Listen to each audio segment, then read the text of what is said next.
Hello दोस्तों, कैसे हैं आप सभी। उम्मीद करता हूं आप सभी बहुत ही अच्छे होंगे। तो आज के इस वीडियो में हम पढ़ने वाले हैं क्लास 10 रसायन विज्ञान का पहले चैप्टर का 10 महत्वपूर्ण क्वेश्चन जो आपके लिए बहुत ही इंपॉर्टेंट होने वाले हैं, क्योंकि ये क्वेश्चन बार बार बोर्ड एग्जाम में पूछ लिए जाते हैं। ठीक है, तो इन सभी क्वेश्चन को आपको समझ के जाना है। उसके बाद सबसे पहले हम क्वेश्चन को देखेंगे, उसके बाद मैं आपको बताऊंगा कि इन सभी क्वेश्चन को आप कैसे पढ़ सकते हैं। तो इससे पहले मैं बता दूं कि भैया यदि आप इस वीडियो को देख रहे हैं और यदि आपको ये वीडियो साफ साफ दिखाई दे रहा होगा तो बहुत ही अच्छी बात है, आपकी क्वालिटी वीडियो की अच्छी है। यदि नहीं होगा तो भैया आपके लिए यहाँ पे एक सेटिंग का ऑप्शन दिखाई दे रहा होगा या कोने में आपको 3 डॉट का ऑप्शन दिखाई दे रहा होगा, उस पर क्लिक कीजिए। उस पर क्लिक करेंगे तो आपको सबसे ऊपर क्वालिटी का ऑप्शन दिखाई देगा, उस पर क्लिक कीजिए। उस पर क्लिक करने के बाद आपको नीचे एडवांस का सेटिंग दिखाई देगा, उस पर क्लिक कीजिए। उस पर क्लिक करने के बाद आपको 360p पर क्लिक कर देना है और वहां से 360p पर क्लिक करेंगे तो आपकी वीडियो को क्वालिटी अच्छी हो जाएगी और उसके बाद आपका जो MB है वो भी ज्यादा उतना नहीं लगेगा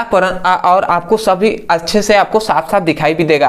तो चलिए दोस्तों अपने टॉपिक को शुरू करते हैं। देखिए ये सभी बहुत ही इंपॉर्टेंट है, इसको आपको याद करके ही जाना है। ठीक है, तो सबसे पहला हम क्वेश्चन देखते हैं। तो ये सबसे पहला क्वेश्चन है कि रेडॉक्स अभिक्रिया किसे कहते हैं। रेडॉक्स अभिक्रिया किसे कहते हैं, उदाहरण देकर स्पष्ट कीजिए। ये सभी बार बार बोर्ड एग्जाम में पूछ लिए गए हैं, क्लास 10th के लिए बहुत ही इंपॉर्टेंट होने वाला है। ठीक है, तो सबसे पहले रेडॉक्स अभिक्रिया आपको याद रखना है कि रेडॉक्स अभिक्रिया किसे कहते हैं और अभिक्रिया का परिभाषा लिखने के साथ साथ उदाहरण देना नहीं भूलना है। उदाहरण देना ही है, तभी आपको फुल टू फुल मार्क्स मिलेंगे। अब आता है दूसरा क्वेश्चन कि अपचयन तथा उपचयन की व्याख्या सो उदाहरण कीजिए। अब देखिए यहाँ पे क्या है, व्याख्या सो उदाहरण कीजिए, मतलब अपचयन और उपचयन की व्याख्या करने का मतलब इनका परिभाषा देखना है, देना है। उसके बाद सो उदाहरण का मतलब उसके साथ ही साथ आपको इसका उदाहरण एग्जाम्पल भी आपको देना है।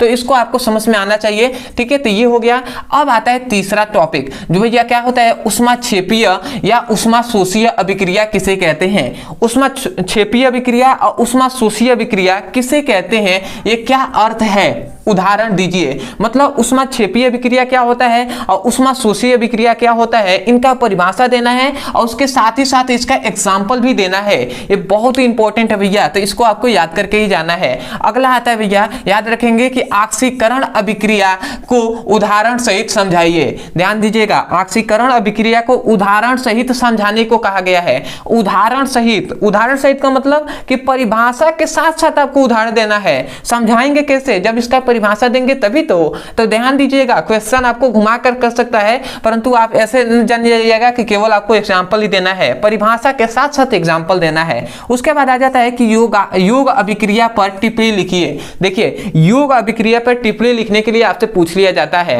अब यहाँ पे मैं कुछ पॉइंट्स बताऊंगा जो आपको ध्यान देना है, क्योंकि भैया जो एग्जामिनर होता है ना वो क्वेश्चन को घुमा घुमा कर कहते हैं। ठीक है, और आपको पता नहीं होता है कि भैया क्वेश्चन का तो मतलब ही वही है। ध्यान दीजिएगा, क्या है यहाँ पे ध्यान देने वाली बात। तो देखिए ऑक्सीकरण अभिक्रिया या तो कहिए या ऑक्सीकरण अभिक्रिया का दूसरा नाम भैया योग अभिक्रिया होता है। समझ में आया, तो या तो आपसे ऑक्सीकरण अभिक्रिया कहे या योग अभिक्रिया कहे, दोनों का मतलब एक ही है। ठीक है, मैंने दोनों इसलिए लिखा कि आपको पता चले कि हाँ भैया इन दोनों का मतलब एक ही होता है। ठीक है, तो कभी कभी घुमा कर कह देगा ऑक्सीकरण अभिक्रिया नाम आप जानते हैं और योग अभिक्रिया दे देगा, तो आप कहेंगे योग अभिक्रिया क्या होता है, तो ऐसा कुछ नहीं है, ऑक्सीकरण अभिक्रिया ही योग अभिक्रिया कहलाता है। अब एक और पॉइंट से ध्यान रखिएगा, जो ऑक्सीकरण अभिक्रिया को हम एक और नाम से जानते हैं जो है भैया उपचय अभिक्रिया। क्या है भैया, उपचय अभिक्रिया। तो ध्यान दीजिएगा यहाँ पे भी आपको दिया गया है कि उपचय अभिक्रिया का व्याख्या स्व उदाहरण कीजिए। तो उपचय अभिक्रिया कहे या ऑक्सीकरण अभिक्रिया कहे या योग अभिक्रिया कहे, तीनों का मतलब एक ही होता है। इसका मतलब तीनों का परिभाषा, तीनों का एग्जाम्पल सभी क्या होगा, एक ही होगा। तो इसको आपको ध्यान में रखना है। अब आता है भैया, तो ये जब भी आएगा तो इस प्रकार आप समझ जाएंगे। उसके बाद आता है अगला, तो ध्यान दीजिएगा यहाँ पे कहा है रासायनिक अभिक्रिया। रासायनिक अभिक्रिया किसे कहते हैं, ये कितने प्रकार के होते हैं। अब ध्यान दीजिएगा, रासायनिक अभिक्रिया किसे कहते हैं, ये कितने प्रकार के होते हैं। तो भैया सबसे पहले रासायनिक अभिक्रिया का परिभाषा देना है, उसके बाद इनके प्रकार को लिखना है कि भैया कितने प्रकार के होते हैं। ठीक है, तो इसके तो बहुत सारे टाइप्स हैं, रासायनिक अभिक्रिया का बहुत सारे प्रकार होते हैं, उसी में से कुछ ऐसे जो क्या है उनके जो टाइप्स हैं जो क्वेश्चन बार बार उससे पूछा जाता है। ठीक है, तो सबसे पहले आता है, ध्यान दीजिएगा, ये उसी के रासायनिक अभिक्रिया के ही 4 महत्वपूर्ण ये प्रकार हैं जो बार बार पूछ लिए जाते हैं। क्या है? सबसे पहले कि प्रतिस्थापन अभिक्रिया क्या है, प्रतिस्थापन अभिक्रिया क्या है, उदाहरण सहित समझाइए। तो इसको याद रखना है कि प्रतिस्थापन अभिक्रिया क्या होता है, उदाहरण सहित समझाना है। और ये किसके प्रकार है? तो रासायनिक अभिक्रिया के ही प्रकार हैं। ठीक है, अगला आता है 8वां क्वेश्चन कि संकलन अभिक्रिया किसे कहते हैं, स्पष्ट कीजिए। संकलन अभिक्रिया किसे कहते हैं, स्पष्ट कीजिए। तो स्पष्ट करने के लिए परिभाषा के साथ साथ उदाहरण भी जरूरी है। उसके बाद 9वां आपका क्वेश्चन आता है कि वियोजन अभिक्रिया को उदाहरण सहित समझाइए। वियोजन अभिक्रिया को उदाहरण सहित समझाना है। उसके बाद आता है कि भैया द्विविस्थापन अभिक्रिया का क्या तात्पर्य है, द्विविस्थापन अभिक्रिया का क्या तात्पर्य है, उदाहरण सहित आपको बताना है। तो ये जो 10 महत्वपूर्ण क्वेश्चन है जो बार बार बोर्ड एग्जाम में पूछ लिए गए हैं और बहुत ही छांट कर आपको 10 क्वेश्चन को मोस्ट इंपॉर्टेंट बताया गया है। तो आशा करते हैं आप समझ गए होंगे।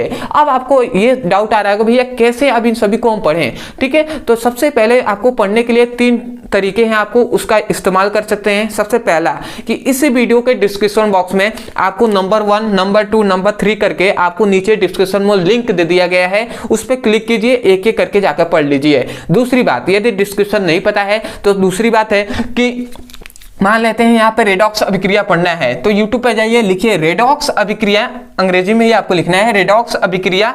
क्या लिखना है? PBC ब्रदर सर, या हमारे मेन चैनल का नाम लिख सकते हैं ब्रदर सर, आपको वीडियो मिल जाएगा। क्या लिखेंगे? रेडॉक्स अभिक्रिया ब्रदर सर। ठीक है, आपको वीडियो मिल जाएगा। या आप लिखिए अपचयन अभिक्रिया या उपचय अभिक्रिया ब्रदर सर, या PBC ब्रदर सर, या ट्रिक्स ब्रदर सर, आपको मिल जाएगा। ठीक है, क्योंकि तीनों चैनल पे हमने सभी कुछ पढ़ाया हुआ है। तो कोई भी आप चैनल का नाम लिखिए, जिस चैनल पे ये चल रहा है उसका भी नाम लिखिए, आपको वीडियो मिल जाएगा। इसी प्रकार आप सभी का ऑक्सीकरण अभिक्रिया पढ़ना है तो ऑक्सीकरण अभिक्रिया ब्रदर सर, या रासायनिक अभिक्रिया पढ़ना है कि रासायनिक अभिक्रिया किसे कहते हैं तो रासायनिक अभिक्रिया ब्रदर सर, आपको सभी वीडियो मिल जाएगा। उस तरीके से आप पढ़ सकते हैं। अदरवाइज यदि इस तरीके से नहीं पढ़ना है, आपको सभी फिजिक्स के, केमिस्ट्री के, क्लास 10th का फिजिक्स और केमिस्ट्री का सभी क्वेश्चन को, इंपॉर्टेंट क्वेश्चन को चैप्टर वाइज पढ़ना है तो आपके लिए यहाँ पर नंबर दिया जा रहा होगा। इस नंबर पे आपको व्हाट्सएप कर देना है कि class 10th physics chemistry all video link, मतलब ऑल इंपॉर्टेंट टॉपिक लिंक। तो आपको चैप्टर वाइज सभी इंपॉर्टेंट टॉपिक का लिंक दे दिया जाएगा, वहां से उसकी पढ़ाई कर सकते हैं। सभी वीडियो वाइज आपको मिल जाएंगे सभी का। ठीक है, सीक्वेंस में वहां से उसकी पढ़ाई कर लीजिएगा एग्जाम आने से पहले ही, और अच्छे से जाकर एग्जाम दीजिएगा। तो चलिए दोस्तों, आज के लिए इतना है। मैं यही कहूंगा, यदि आपको समझ में आ गया है तो सबसे पहले तो चैनल को सब्सक्राइब कर दीजिएगा, वीडियो को लाइक कर दीजिएगा, हो सके तो मैं कमेंट सेक्शन में जरूर बताइएगा कि आपको वीडियो कैसा लगा। अदरवाइज हो सके तो चैनल को सब्सक्राइब कर दीजिएगा। तो मिलते हैं एक नए टॉपिक के साथ, तब तक के लिए धन्यवाद। जय हिंद, जय भारत।